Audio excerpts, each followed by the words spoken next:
Okay, so I'll make a start. Thanks for coming to my talk. So for some context, I am Josh. I am a software engineer for the Linaro Forge team. Today I'll be talking a bit about one of our tools, Affinity Advisor.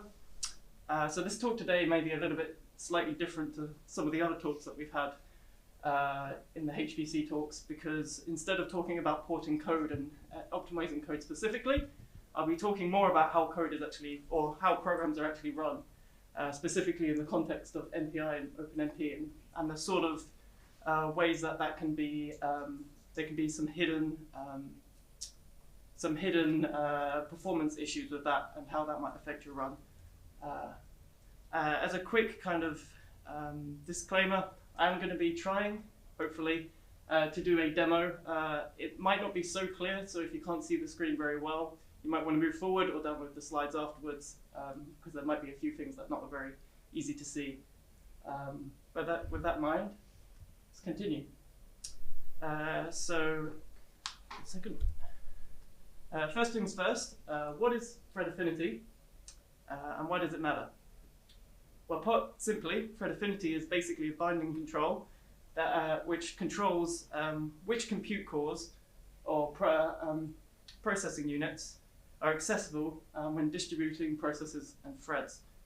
On a Linux-based system, this is kind of represented in a mask, which is not typically controlled via system calls, but more often than not in a HPC setting, this is actually set via the MPI launcher or the workload manager.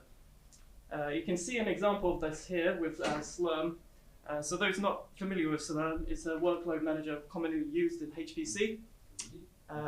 Essentially, it's used to help distribute processes across multiple nodes on a HPC system. So in this case, we have these two Slurm runs here. They are running with two processors. That's what the -n means there, but they have two completely different binding options. One of them is CPU bind to sockets. So what this might do in this case is that we'll have two processes. They've overlapped slightly because the transitions aren't here, but essentially what we might expect is that process one on your MPI job will only have accesses, the threads in that process will only have access to core 0, 1, 2, 3 in this whole socket, and then process 2 will only have access to the cores here. So that's what we might expect from the CPU bind option there with sockets. Conversely, with the CPU bind of cores, and if we ran that with two processors, what we would expect is that each process will only have access to a single core. So that's one way of setting affinity in a HPC system. More often than not, actually, thread affinity is often set up globally through configuration files. So this is normally done by maybe a system admin over a long period of time, refining it over the time of the lifetime of the system. So why might we care about thread affinity? Well, put simply, when porting between systems, so say from x86-64 to AArch, band affinity can have a really big impact on the performance of your jobs. And more often than not, it's very hard to spot these things without any proper suitable tooling. So how can thread affinity affect the performance of jobs? Updating my mind. One such way is through resource balancing. So essentially, if so say for the example, in this case, we have two processors, maybe each of those are bound to only a single core. In that case, those processors or threads will only exclusively have access to the L1, L2 caches, so there's not much of a bandwidth issue there. But for example, if we had no binding at all, and we have two threads, they might be scheduled amongst multiple cores, which means if we have multiple threads, for example, there may be an L1 cache that's being used by loads of them, high bandwidth, essentially bad performance, potentially. Another such way that performance can be affected is through memory locality. So in this example, say if we didn't bind things properly, we may go into a situation that a thread is currently running on core 0 in the first socket, but it had previously written to, say, an L1 cache in this socket over here. If that was the case, obviously, as a general rule of thumb, closer the memory is to the processing unit, the core, the faster the read and write. So there will be wasted time there, performance hit, across different NUMA nodes.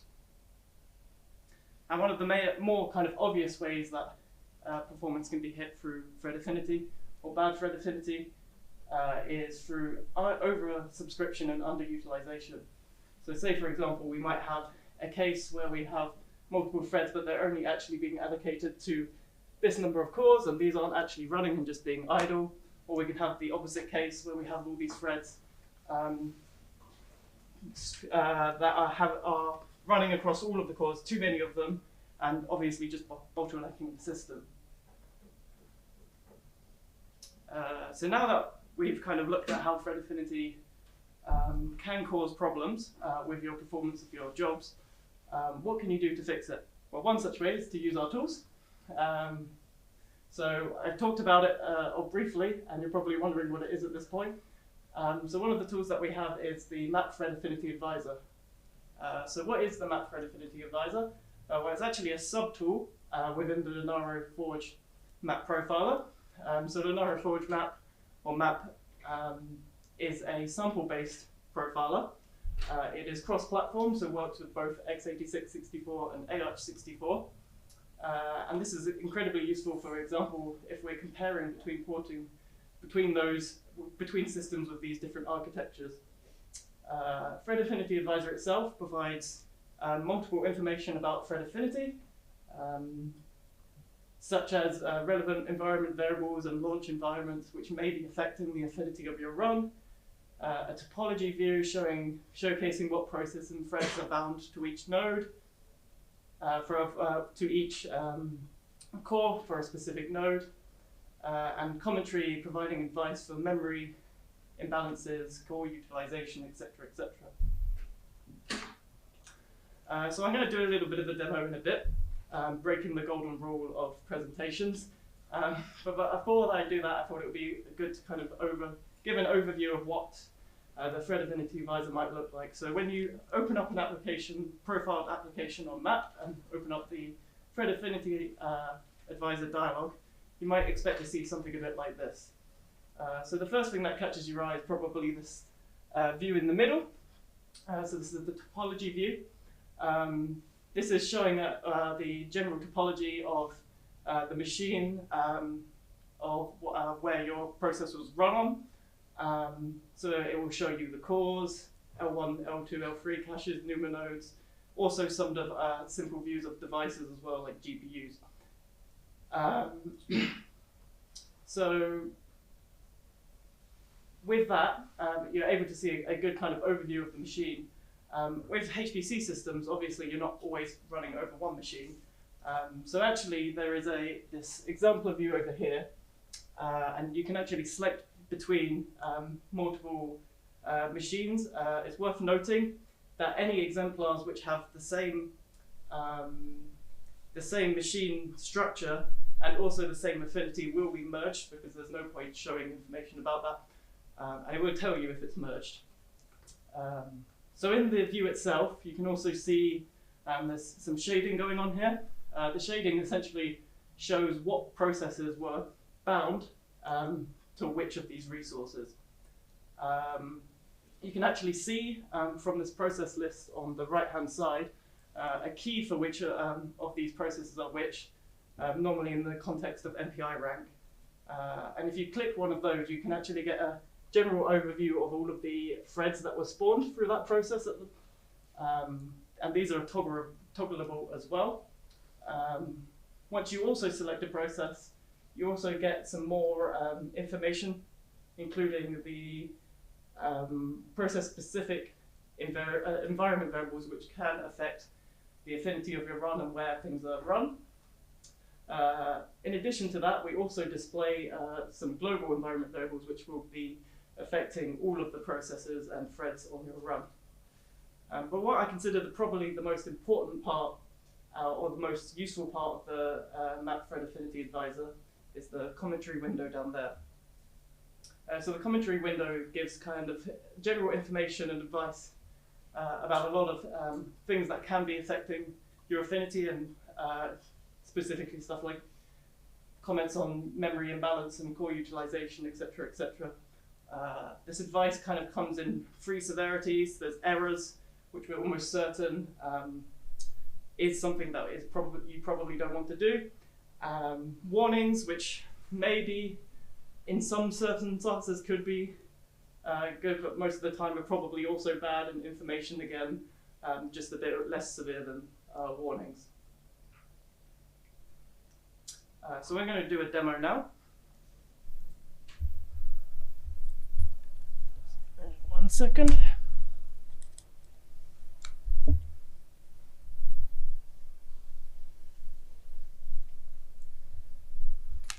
Hopefully.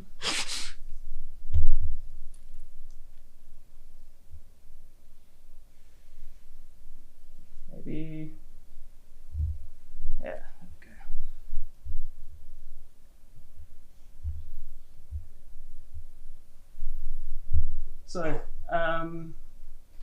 So for some context, this demo was run on a machine that was using Gracehopper. Specifically, it was using 4 sockets of it. I've got some notes here so that I don't forget. In total, we had 284 cores available to us. On each socket, 1 core was disabled for monitoring, etc., etc. And on this first run that I did, I just ran it natively without trying to use any binding options. So this is the sort of thing that you're probably expecting to see when you first run your program. It's mostly red. So red in the Thread Affinity Advisor topology view indicates that essentially there's overlapping resources. So to preference this, when things are highlighted as to whether it's used or not for a rank or process, it doesn't necessarily mean it's actually used in the run. It just means that it's been bound, so it has the opportunity to use that resource. Okay. So in this case, we ran over all of the we ran 284 threads. It was distributed over 2 processes and 142 threads per process, and we can see that from the options there. Clearly, the overlapping resources is not a good thing, and in fact, if we look down at the commentary, it actually brings this up. So we can see this comment here. It says that ranks 0 to 1 span multiple NUMA nodes, e.g. NUMA node 1 and 3, and it gives you some example of the processes that are doing that. So yeah, going back to the previous slides, this is would be quite bad for memory locality, potentially threads going all over or processes and threads, context switching all over the place, not good.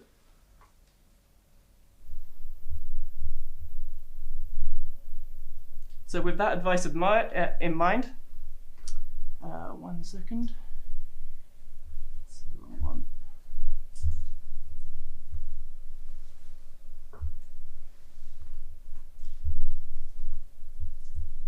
What I decided to do for the next run,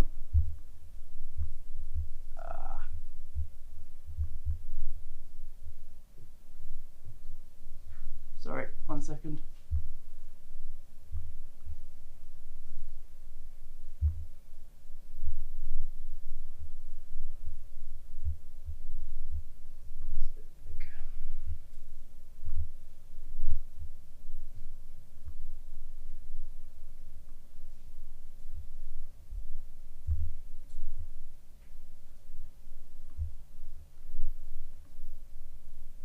Okay, so for the next run, I decided to bind using the CPU bind argument that we saw at the start of the slides to sockets. So what this did was essentially made sure that every single process was only going to spawn or allowed to use the cores within each socket. So we can see now that there's no longer any red highlighting on the topology itself. From this one change, we actually already seen a huge improvements in performance. On one-dimensional OpenMP loops, it was not too much, it was only like 4% increase. But with three-dimensional OpenMP loops, it was already 400% faster on that run. So we're already seeing performance increase, but there's a lot more to do. We can see there's already commentary there, and maybe the astute of you may have seen when I was zooming along this view. There are some packages or sockets in this case, which are blank, which means nothing's bound to them. None of the threads are actually using these cores, so that's some clear underutilization there.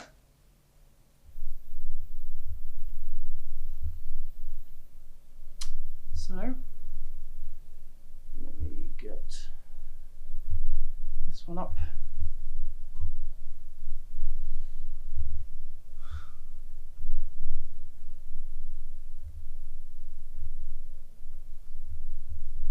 Apologies.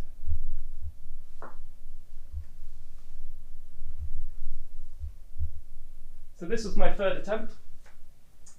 Essentially, in this case, what I decided to do is redistribute the threads and the processes. So instead of having only 2 processes across with 142 threads across those, instead I did 4 processes with 71 threads across. The warnings that we were getting in the commentary then went away, which is good. From this change, the total number of threads had stayed the same, it's just redistributing. What we saw is the one-dimensional OpenMP loops saw a performance increase of 284%, but we actually saw a decrease in performance for our 3D loops by almost about half. There could be many reasons for this, but as we can see from the commentaries here, the Thread Affinity advisor thinks there's still some stuff to be doing. So let's have a further look. From the graph, we can also see there's still some red, but instead of being on the components themselves, it's in the text here. Red on the text means that our threads are overlapping in their bindings, and you can actually see that the commentary explains this too. See the first one here with this error, it says it contains at least 1 compute thread with overlapping thread affinity marks. The astute of you may also notice that it gives some examples of threads, and these are hyperlinks. So if we want to see a bit more as to what's going on here, we can click this. Unfortunately, because this is a big system, we might need to zoom in again. But by clicking that, it selects where that particular thread was bound to. And you can see the processing units or cores here, which this are bound to, are pretty much all of them in one socket. If we click the other thread, which there is an example of one's overlapping, you can see it's pretty much exactly the same. I need to zoom in again. But yeah. So we're seeing that these aren't actually being bound to a particular core. So this is one final thing that we can use to potentially improve this. So let's get up the final profile, and I'll show you the map here. One thing to note, when we started, we saw a little X next to the Thread Affinity Advisor icon up here, which indicated that there were some errors there. Now there's a green tick, which means the Thread Affinity Advisor thinks there's no errors or warnings at all. So if we click this, we can see commentary is empty. So for this intents and purposes, it thinks that it's as optimized a run as possible. From this change, from the previous run, we saw little to no changes with the one-dimensional OpenMP performance, but the three-dimensional OpenMP loop performances saw an increase again from the previous run of 194%. So those who are able to keep track, which I don't know if anyone was, from the start of the run till now, the one-dimensional loops increased in performance, OpenMP loops increased in performance by 4 times, and the 3-dimensional loops increased by 10 times without even changing the number of threads that we were running on. So this is a kind of a good summary of how thread affinity can actually affect the performance in a kind of silent way, and also showing off our tools and how you could potentially use them to find out that bad affinity. So yeah, any questions?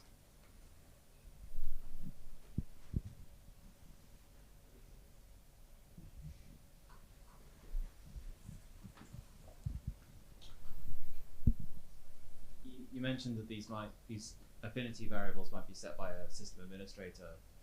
So does the system administrator use this, or do they provide this tool to their users who have their applications and they tune it for their applications only, or is it both? I think it can be both.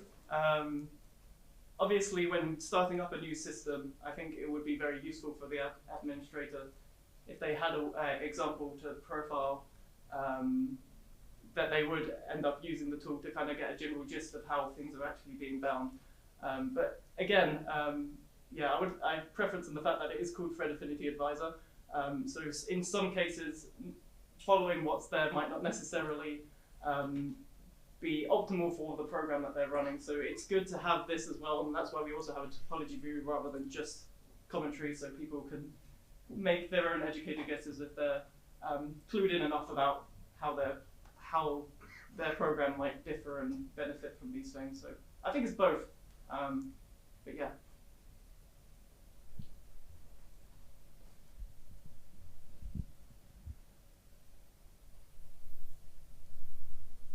Okay, I think it's coffee time, so I won't keep you waiting.